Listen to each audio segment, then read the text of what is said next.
विजयदशमी के पावन पर्व पर कलचुरी क्षत्रिय राजवंश के सभी क्षत्रिय एकत्रित होकर ग्राम सभा खड़ीचा में माँ भगवती के दरबार में हवन पूजा करके वहाँ पे एक संगोष्ठी का आयोजन किया। पेश है हवन करते हुए कलचुरी क्षत्रिय वंश का सीधा संवाद की एक विशेष रिपोर्ट।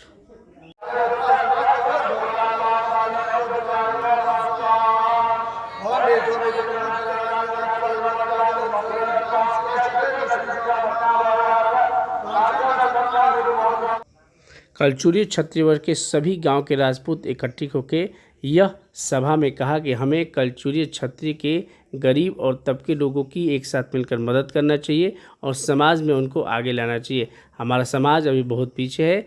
यह बात उन्होंने समाज के मुखिया सुभाष सिंह ने ये भी कहा कि राजनीति में हम लोग पीछे हैं और राजनीति में हमें आना चाहिए। पेश है सीधा समाज चैनल की उनसे बात करते हुए विशेष रिपोर्ट।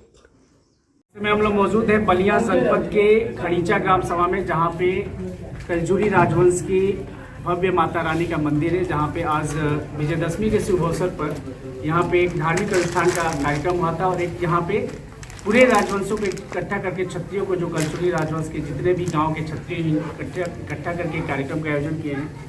तो मैं पहले तो मैं आपका परिचय जानना चाहूँगा कि आप अपना पूरा परिचय दीजिए हमारे चैनल पे और इस अनुष्ठान के बारे में बताइए कि कैसा कार्यक्रम था आज यहाँ पे, क्या नाम है आपका और क्या कार्यक्रम था यहाँ पे।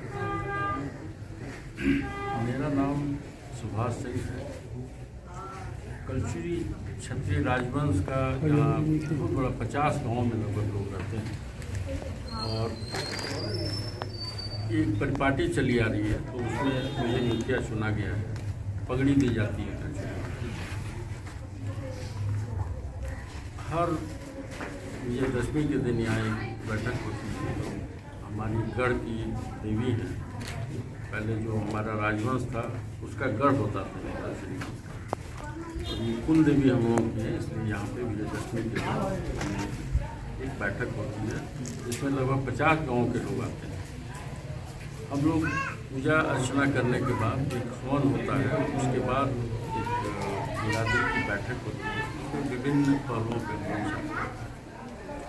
मैं भारत सरकार में केंद्रीय उपक्रम में बहुत वरिष्ठ पद पर सेवानिवृत्त हो चुका हूँ और इस कोरोना काल में चूँकि कहीं जा नहीं सके तो मैं दिल्ली में था और प्रेस में है, अभी आ जाएगा ये। और इतिहास कलचुरी वंश के बारे में है, तो जितने राजा हुए हैं और 550 ईस्वी से राजा कृष्णदेव से चला ये कलचुरी वंश 1780 तक रहा है। में रायपुर में और सबसे बड़ी चीज़ अजंता एलोरा तक तो इतिहास में आप सबको पता है कलचुरी वंश द्वारा बनाया गया है। प्राचीनतम कलचुरी वंश हम लोगों का है।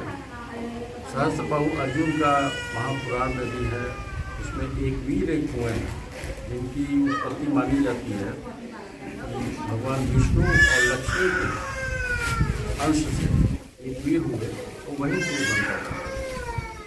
बहुत प्राचीनतम ये क्षत्रिय वंश हम लोगों का है।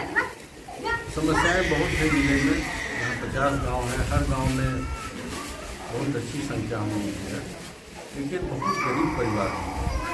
तो यहाँ पे मैं एक थोड़ा सा आपको मैं बात करूँगा आधुनिकता की तरफ थोड़ा सा चलते हैं। और इस समय वर्तमान में जो चल रही है ये पुरानी परंपरा है, धार्मिक अनुष्ठान होनी चाहिए और होता रहेगा जब तक हम लोग हैं, क्योंकि हम लोग क्षत्रिय हैं और क्षत्रिय हमेशा से धर्म के लिए अपना आहुति देता है और करता है। लेकिन हम बात कर रहे हैं कि आज के आधुनिक युग में हर समाज अपने समाज के लिए, अपने वर्ग के लिए, जिसमें हमारे बच्चे अगर पढ़ने में आगे हैं तो उन बच्चों को, अगर गरीब हैं तो उनको हम आगे करते हैं, अगर हमारे बच्चे बहनें गरीब हैं तो उनकी शादियों के लिए हम लोग आगे करते हैं। लेकिन कलचुरी समाज इन दोनों ही विषयों पर अभी तक पीछे क्यों है, इस बारे में आपसे मैं जानना चाहता हूँ। देखिए, ऐसा है कि 2004 में मेरे पिताजी की मृत्यु हुई, उसके बाद मुझे पगड़ी मिली बिरादरी द्वारा। 2005 में मैंने एक ट्रस्ट बनाया, रजिस्टर्ड ट्रस्ट हुआ, कलचुरी क्षत्रिय राजवंश सहायता ट्रस्ट। उस ट्रस्ट में बहुत बड़ा, उसमें बहुत मुद्दे हैं, सोशल, संस्कृति, सब तरह के हैं। उसमें जो 5 बिंदुएं जो मुख्य हैं, उसमें जो आप बता रहे हैं, उसमें जो गरीब परिवार है किसी गाँव में, उसको आर्थिक सहायता देने के लिए ट्रस्ट की तरफ से मदद करने की आप उसमें जरूरत है। हर गांव में ट्रस्ट की समिति बनाई गई, 11 और 21 तो उसमें ऐसा किया गया था कि गांव के लोग रिकमेंड करके दिए गए और उस पर फिर हम लोग आए। गाँव में बहुत गरीब ऐसे परिवार हैं जिनकी लड़कियों की शादी नहीं होती, उनको आर्थिक सहायता देने के लिए उनके शादी विवाह में किस तरह सहायता दिया जाए, इसके लिए भी उस ट्रस्ट में दिया गया। बहुत मेधावी छात्र हैं जो एजुकेशन की बात आप कर रहे हैं। शिक्षा में बहुत ऐसे बच्चे हैं जो हायर एजुकेशन उच्च शिक्षा नहीं प्राप्त कर पाते, उनके लिए भी उस ट्रस्ट में हम लोगों ने प्रोत्साहन। बहुत ऐसे वृद्ध लोग हैं जिनको कि कहीं कोई सहायता नहीं मिल पाती, कोई स्वास्थ्य संबंधी दिक्कत होने पर सीखने वाला नहीं, उसके लिए भी ट्रस्ट में इस तरह का आयोजन किया गया। तो ट्रस्ट तो बना है, आप आधुनिक की बात कर रहे हैं, इसमें हर गांव में 11 और 21 लोगों की समितियां बनी थी, लेकिन बहुत सक्रिय तरह से गांव के लोग आगे नहीं आ पाए। आज इस बैठक में आज यही बात हो रही है, इसको हम लोग दोबारा से रिकॉन्स्टिट्यूट कमिटीज हम लोग करने जा रहे हैं और हम लोग कोशिश करेंगे कि जो गरीब परिवार हैं, गरीब बच्चे हैं, जो मेधावी छात्र हैं, जिनको हायर एजुकेशन की ज़रूरत है, उनको सहायता दी जाए। कुछ शादी विवाह में लड़कियों के उसके लिए हम लोग इस तरह बनाएंगे। तो आगे आने वाले समय में हम लोग ये प्रोग्राम बनाएंगे। थोड़ी सक्रियता कम रही है मैं मानता हूँ, लेकिन अभी कोरोना काल ख़त्म हो रहा है और हम लोग आगे काम करेंगे। दूसरा ये आप जो बताया कि आप कोरोना काल में कुछ किताबों का आपने लिखा है, इसमें एक किताब आपकी आने वाली है कलचुरी क्षत्रिय राजवंश, ये कब तक छप के हमारे समाज में आ जाएगी, ये मैं जानना चाहूँगा। ये ऑलरेडी ये प्रेस में है, ये अभी पब्लिशर का फ़ोन आ रहा था, मैं उठा लूँगा। इसमें उसने इसका जो मेन पृष्ठ है इसको उसने रीडिज़ाइन किया तो बताना चाह रहा था, और अभी मैं प्रेस में ऑलरेडी ये दिया जा चुका है। खाली इस किताब से जुड़ी एक बात, इस किताब का विमोचन कलचुरी जनता के बीच में होगा, क्षत्रियों के बीच में होगा कि दिल्ली में होगा? ये दिल्ली में।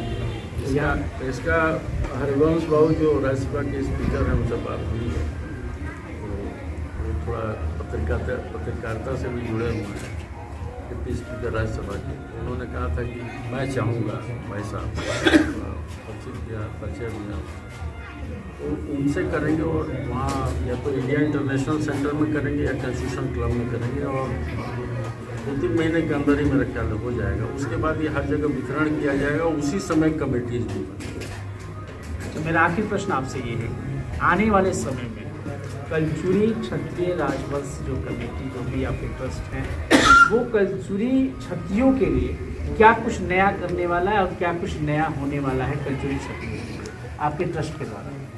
देखिए, नया तो बहुत कुछ संभव नहीं है, जो फ्रैंकली मैं बता रहा हूँ, लेकिन सबसे बड़ी चीज़ है कि समाज का उत्थान कैसे हो, समाज जो हम लोगों का है उसको कैसे बढ़ाया जाए।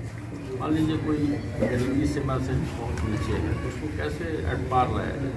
क्योंकि सरकार की बहुत योजनाएँ हैं, बहुत लोगों को लाभ नहीं मिल पाता, कोशिश किया जाए कि उसको किया जाए। और यहाँ बहुत कॉलेज हैं, इंस्टीट्यूशंस हैं, बहुत लोग जुड़ना चाहते हैं। अभी हमारे समाज के स्कूल कॉलेज चल रहा है, तो हम लोग कोशिश करेंगे कि इसमें जो अच्छे बच्चे हैं उनको छात्रवृत्ति दिया जाए, उनको फाइनेंशियल असिस्टेंस दिया जाए, इससे वो आगे बढ़े। दूसरी चीज़ आप जो वर्तमान में पूछ रहे हैं, तो सबसे बड़ी चीज़ तो एक राजनीतिक स्थिरता होनी चाहिए, जो हम लोगों में नहीं। पॉलिटिकल वीकनेस सबसे ज़्यादा इस वंश में है।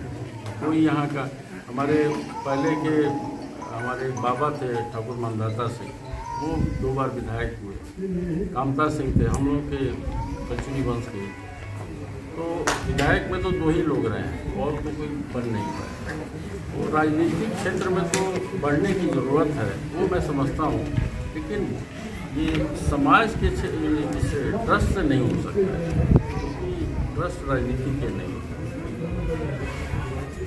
तो ये थे हमारे साथ कलचुरी राजवंश के अगुआ कह लें, मुखिया कह लें, और हमारे अग्रणी सुभाष जी, जिन्होंने बताया कि कलचुरी क्षत्रिय राजवंश के ऊपर जो किताब लिखी जा रही है बहुत जल्द प्रकाशित होगी और इसका जो विमोचन होगा वो दिल्ली में होगा।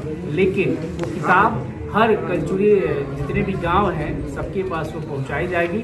आगे भी इनसे इस राजवंश, क्षत्रिय राजवंश के बारे में हम इनसे बात करते रहेंगे।